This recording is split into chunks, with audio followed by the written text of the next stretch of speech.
This podcast may contain themes that are unsuitable for some listeners. Please check the episode description for content warnings. A Court of Thorns and Roses, Chapter 1. The forest had become a labyrinth of snow and ice. I'd been monitoring the parameters of the thicket for an hour, and my vantage point in the crook of a tree branch had turned useless. The gusting wind blew thick flurries to sweep away my tracks, but buried along with them any signs of potential quarry. Hunger had brought me farther from home than I usually risked, but winter was the hard time. The animals had pulled in, going deeper into the woods than I could follow, leaving me to pick off stragglers one by one, praying they'd last until spring. They hadn't. I'm Ruth. And I'm Katie. And welcome to A Court of Thoughts and Proses. Who are we? Why are we doing this? What is going on? Good questions, Katie. Good questions. So Ruth and I are best friends who really enjoy Sarah J. Maas's series of books, A Court of Thorns and Roses. You may have heard of them. But aren't they like New York Times bestselling, whatever? And we really enjoy these books. And we were talking about what we wanted to do in lockdown, because of course, 2020, what are you going to do with an excessive amount of free time? Actually, that's not true. We're busy. Why are we doing this? Because my dearest friend Katie was bugging me for many a moon about the podcast Harry Potter and the Sacred Text, and I didn't listen to it for ages, and all of a sudden I listened to it and I fell in love with it. And she was like, well, if you like that podcast, we can do one about our favourite book series, A Court of Thorns and Roses. So we did. Or so we are. So we are. I should point out that we are going to copy very heavily from Harry Potter and the Sacred Text. Their structure of their podcast is wonderful. If you haven't listened to them, what they do is they read Harry Potter as if it were a sacred text, as if it were the Bible or the Quran, and they read it really deeply and as if it's got messages to tell you how to live your life. So it's sort of a secular religion. It's like a secular reading group, but it's sort of religious. And we have actually got permission from them to blatantly plagiarize their structure. I emailed, I asked, and they said yes. So thank you to them for letting us completely steal their structure. So the rules for this podcast, number one, is we approve of spoilers. We are going to be talking spoilers in this book series because it gives us a deeper understanding of the text if we can talk about what happens later on and bring it, what is being foreshadowed and what impact that has later on in the books. We will give a short warning if it's something major, but just so you know, if you haven't read the series A Court of Thorns and Roses, we will be spoiling things. We do recognise as well that the book, it's not perfect. It's not a perfect work of art, so there are going to be problems, which we're going to address. You'll see in some later chapters. Yes. Our third rule is that we are not massively going to address Sarah J. Maas as the author. We're not going to be referring to Sarah J. Maas often. We're not going to be doing a classic English literature sort of analysis where you say, the author clearly meant to do this. We are doing our own interpretations from what we think about the text. However, if problematic moments do arise, for instance, racism or homophobia in the books, where we think the author could have done better, if we think Sarah J. Maas could have done better, we will be addressing that. So another thing is the reason that we're going to analyse this book is because it's one of those books where the more you look, the more you'll gain from the text. So the reason Harry Potter works so well is because the more you look at it and the more you analyse it, the more you can find. And we've already done a chapter, and tried this out, and it really does seem to work. So we're hoping that we can uncover a lot more in our discussions, really. Yeah, absolutely. So we're starting with chapter 1. And Ruth, you have a story for us on our theme of desperation. Oh boy, ladies and gentlemen, settle down. I do have a tale for you all. Children, gather round the fire. Gather round. So me and Katie went to the same secondary school, and I was walking home past this other school to the train, and all the mums and the parents were about, and they were picking up their kids from school. There's lots of cars and it's a very busy area. And all of a sudden I heard this screeching noise, and a car hit a cat, and it hit the cat really badly, and the cat was bleeding. And cars just started driving past it, leaving this cat bleeding in the middle of the road, and nobody was doing anything about it. So I was looking around, panicked at all the adults in that situation, because I was about 13, 14, thinking, are they not going to do anything about it? The mums weren't doing anything about it at all. They just sat there. So I was so desperate and panicked for this poor animal that I ran into the road, and I picked him up, got blood all over my school uniform, and ran to the side of the road and just started crying while I was holding this cat. And the lady that hit it had parked her car and came running up to me and was like, "Oh my God, was that your cat? I'm so sorry." And I was like, "No." And she took it to the vet, and I think the cat died. Obviously, I don't know, but it was a very interesting experience to. It was when I realized that even if people are adults, they might not actually behave like adults. What a traumatic experience to have on your way home. Yeah, I came back home on the train, came back home to my dad. I was covered in blood and crying, and he was like, "Oh my God, what happened? Who have you killed?" And I was like, "This cat died." He was like, "Okay, sit down, have a cup of tea."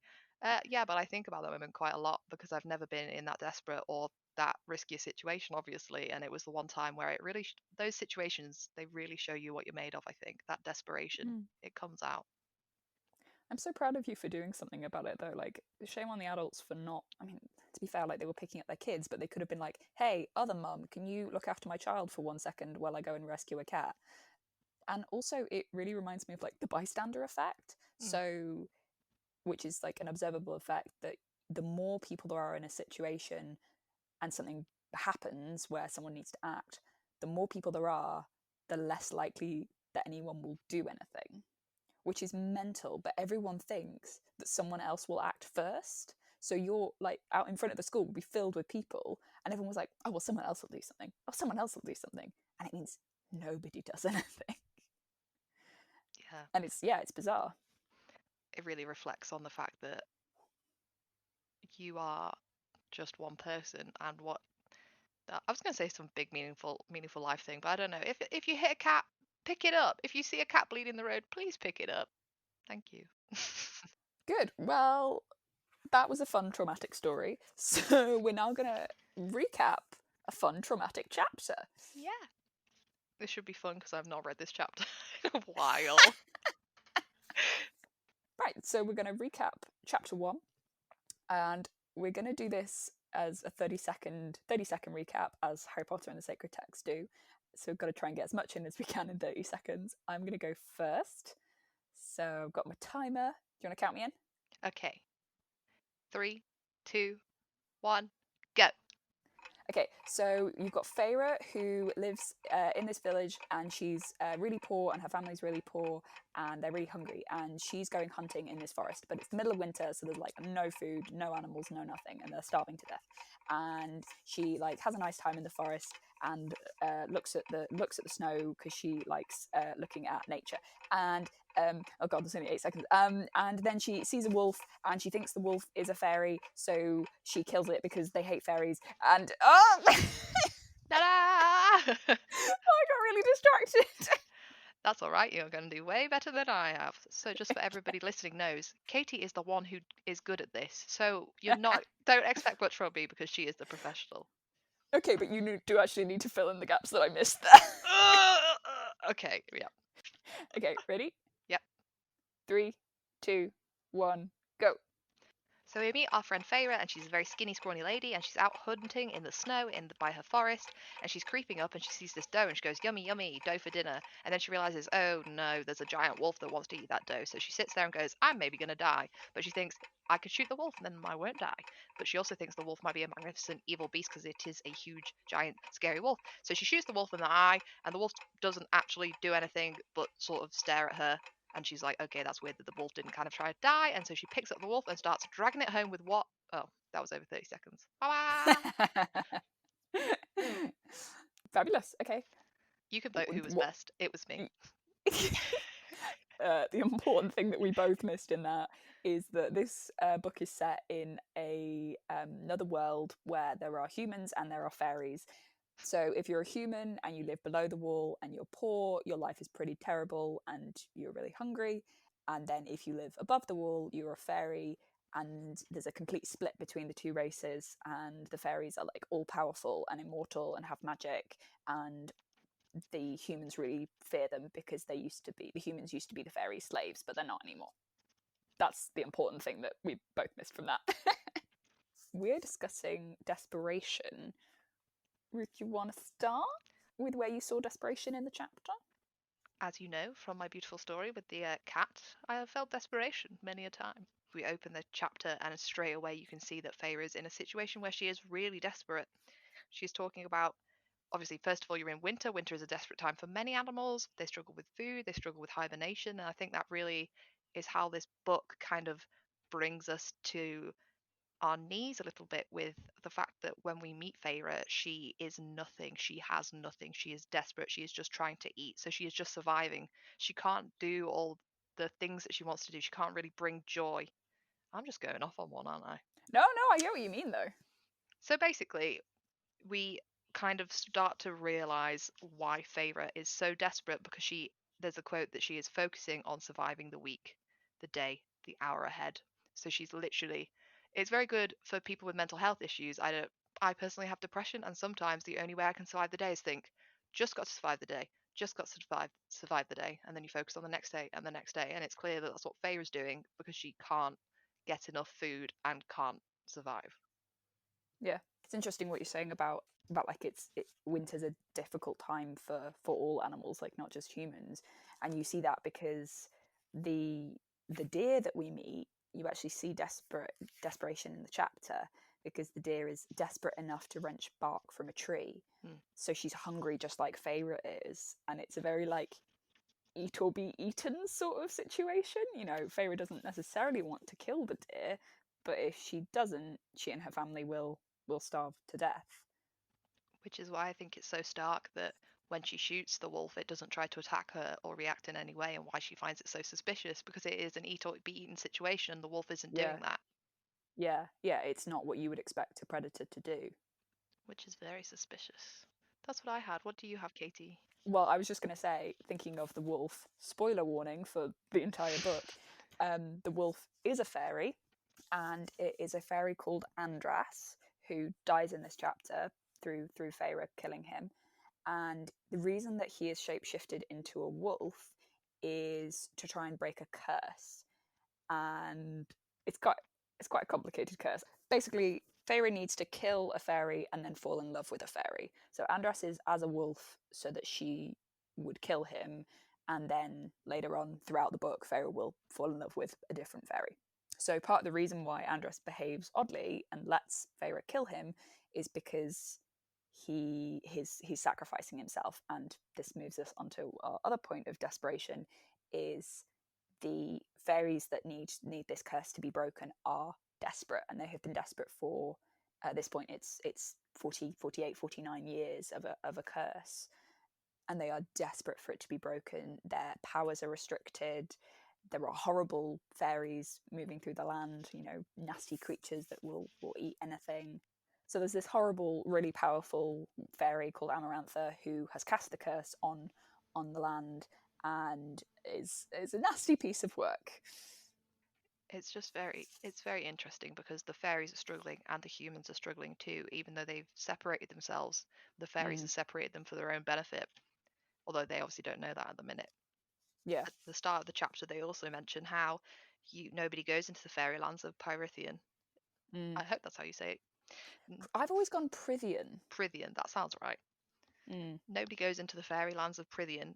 No mortal would dare go there because they would die. So they're obviously really desperate, but they're also trapped in a little part of Britain where mm. they have to Britain. fight. Yeah, it looks like Britain on the map. It does look like Britain. It strongly looks like Britain and Ireland and Europe on the map, but we'll let it slide. Yeah. So just for our British listeners, the human lands extend up to, like, what would we say, like the Midlands, half of Wales and the Midlands, Yeah, and mostly then tier 4. yeah, and then, oh god, that's topical. That'll age poorly. And then the fairy lands are literally everything else: whole of Scotland, rest of England. And we should point out that Ireland is a different fairyland, which will be important later At on a in the later date. books. Hint, hint, hint. Hint, hint, hint. Yeah, I mean, it's interesting that they are separated, the fairies and the humans, and as you say, they're desperate in different ways, and yet the curse the curse that a human has to fall in love, has to be able to kill a fairy and also fall in love with a fairy, that it has to bring them together. They have to have that bond between the two worlds, because if they don't, then the curse can't be broken. I think it's important to mention that when Feyre kills Andras, that she doesn't feel any remorse, that she is Mm. so done at this point that she just doesn't feel anything for killing this animal, this beautiful animal, which obviously when she goes to the fairy kingdom and becomes more comfortable, she learns how to feel bad for Andras, and it's interesting of how hollow and how emotionless she has become because she is so desperate and she is just trying to survive. Mm. Yeah, and we should point out that she kills him not because she thinks he's a wolf and a predator who will kill her. Well, I suppose, to be fair, the fairies are also predators, but like she kills him hoping that he is a fairy. Like she knows, or she assumes that he is a fairy because he is so enormous. The only horrible thing I do want to bring up is obviously we know and find out in later chapters that um, the wolves Tamlin does send out all his soldiers to die, and Mm. Feyre's lucky enough to have an ash arrow. So do the other wolves go through a very painful process of dying and die a lot slower because they aren't killed with ash weapons? I don't think they would die slower. I think they just wouldn't die. Like, so if you don't have ash, if you don't have ash wood from an ash tree, you can't kill a fairy. So I think maybe they just don't get killed because nobody has these weapons because they're really rare. So But maybe we know that's the why it others doesn't die. We know work. most of them die because most of the court's gone. That's true. Yeah, no, they do end up dying. But the key thing about the curse is it has to be a woman that kills him, which like in itself is a bit Sexist. not sexist but like heteronormative, because I can't remember the exact words of the curse, but it's a woman has to fall in love with Tamlin, isn't it? A And female a Tamlin's female apparently pretty who, attractive, so well, but anybody it's a could fall in love with female him. it's a female that kills a fairy also has to fall in love with Tamlin. But like, what if Tamlin had been gay? Or Or what if Feyre what if bisexuals Feyre exist.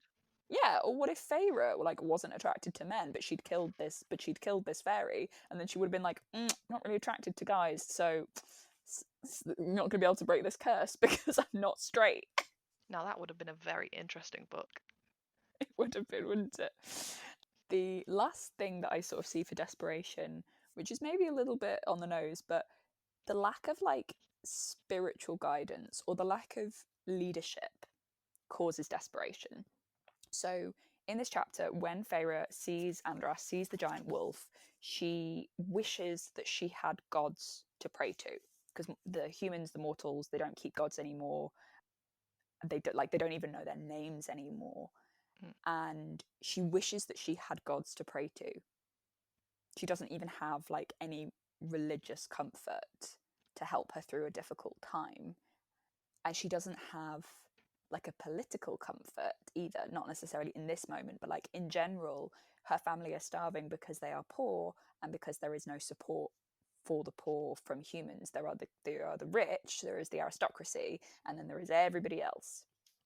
And I mean, this is probably because of certain things happening at the moment, but she feels forsaken. Like she feels forsaken by her gods and by her lack of political leaders. She's desperate because she has no support, no leadership support.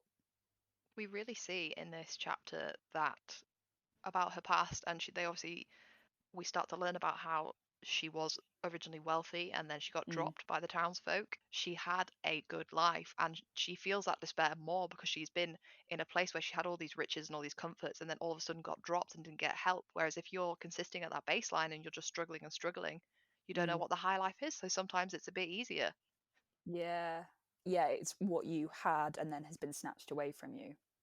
which they often say about in recovery that you Mm, shouldn't help people out and help them recover if they're not ready for it, because what you're doing is taking someone who is at baseline and who is struggling and then you're starting to help them and you make them feel a little bit better when you're with them and then they go straight back down to zero again rather than consistently being at the baseline of struggling. Obviously this has different connotations if someone is it's life threatening situation or whatever, but say if you're trying to make someone feel better after a breakup, and they're just mm. not ready to feel better and they still want to wallow, then just let them wallow. Like you can bring them joy, but if you're constantly trying to do that and bring them back up, they're just going to keep going back down again and keep feeling negative. That's what my therapist says anyway. So Yeah, I've never heard that before. That makes sense. if you have a savior complex like me, don't do it, children. So the other thing that Feyre used to do when she was rich, when she had money, was she used to be able to paint, and she used to be surrounded by beautiful environments to paint, so amethyst brooches and silk and all that lovely glamorous stuff. That instinct to paint and to sort of meditate through looking at beautiful environments hasn't gone away for her. So she takes a moment while she's in the forest, while she's looking at the snow, and she takes a moment to calm down her breathing and to look at the snow and to look at the forest and to think about how she would paint it.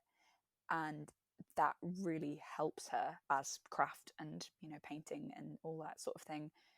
I think helps a lot of people when they're in a desperate moment. Having art, having a creative outlet, it can help you to put those awful emotions, those desperate emotions, into something rather than keeping them inside. She also mentions spending time with Isaac and her relationship with Isaac, and it's often interesting how humans, we make relationships and connections to help us pull out of those dark times.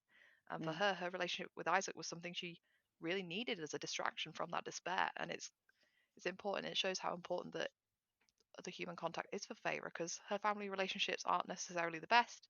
It doesn't seem like she really has any friends, so she might be quite lonely. So those moments spent with Isaac were probably more important than we can ever imagine. Having sexy times. Having sexy times. Right, I think that's all the things for Desperation. So shall we move on to our deep reading practice? Yeah. So our deep reading practice, we'll be doing different ones as we go through the book. But we're going to start with Florilegium.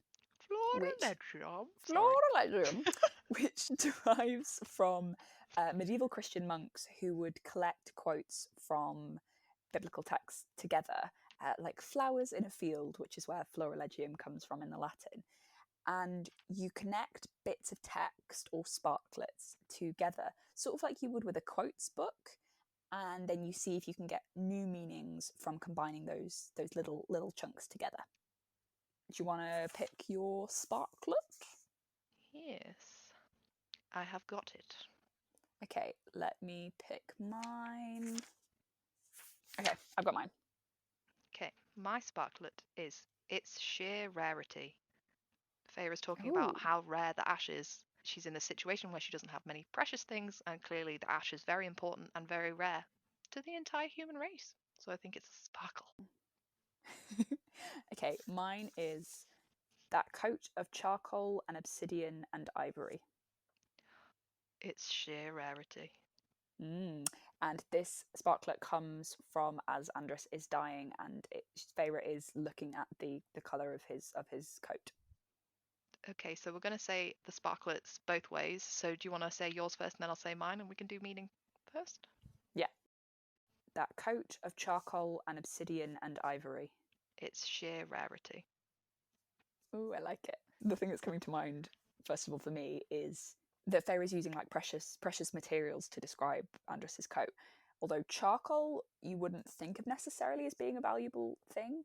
If you're cold in winter and you don't have charcoal to keep your fire going, like that's a really valuable material. And obsidian and ivory are like valuable. Well, obsidian's a stone, and ivory you get from say elephants' tusks, or I don't know if they have elephants in this world, but they clearly have something that produces ivory. So the sheer rarity and then those materials are sort of juxtaposed. I think it's quite nice. It's quite nice. I think this is a very on the nose observation, but it's like she's talking about Andras's coat and how she realizes he's clearly a very special wolf and he's clearly something different, because when she goes in a later chapter to sell the pelt, the very muscly woman tells her this is a special pelt. So what she's doing is she's realizing that, the wolf isn't all that it seems. He's a rare, and he is rare. Oh my gosh, he is rare because he's one of the last few left. He's one of the last few people that goes out to get sacrificed in Tamlin's guard.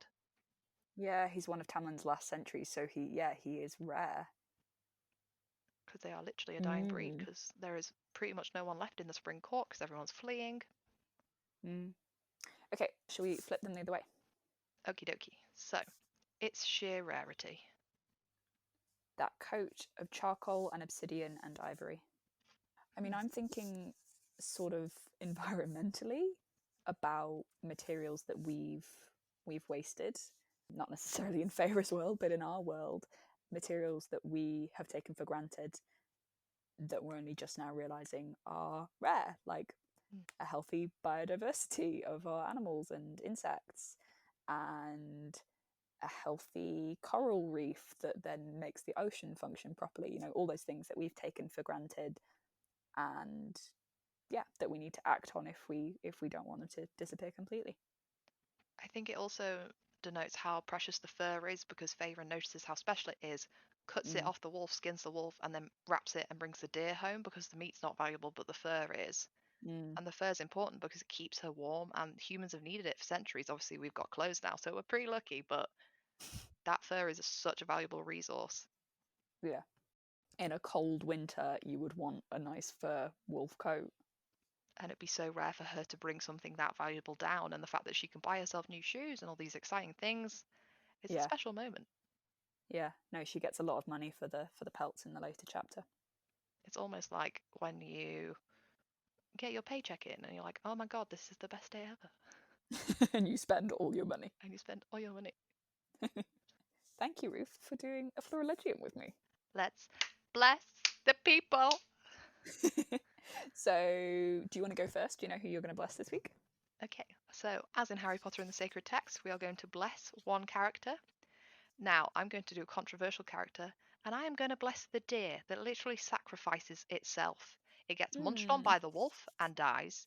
It gets munched on by Feyre, and it literally provides the food and the necessary fuels for this entire chapter. Without the deer, this whole book might not have happened. Feyre might not have starved to death. So thank you, little deer, for yeah, your sacrifice. poor dear. Poor dear. Oh dear, oh dear, oh dear.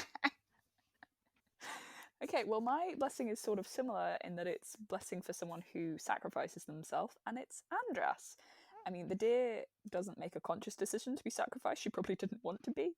Andras does make a conscious decision to be sacrificed for his people, and I want to make a blessing for everyone who's had to sacrifice stuff during 2020 because of COVID and because of the pandemic. And you know, your sacrifices are not in vain, and I just want to thank you, everybody. And if you're a vegetarian, also thank you. For not eating doe deer. Mm. So that's the end of our first episode. Congratulations for making it this far if you've listened this far. So thank you for listening to A Court of Thoughts and Proses. Please subscribe and leave a review on iTunes or other sites if you've enjoyed this episode. This episode was produced by both of us and edited by me. You can find us on Twitter, Facebook, and Instagram at Acotap Podcast, spelled ACOTAP. Thanks to Harry Potter and the Sacred Text Podcast, who let us borrow and steal their ideas/structure. Bye, everybody. Goodbye! And welcome to A Court of Thoughts. Blah, blah, blah. Welcome to a blah, blah, blah, blah, blah, Blah, blah. blah, blah, blah.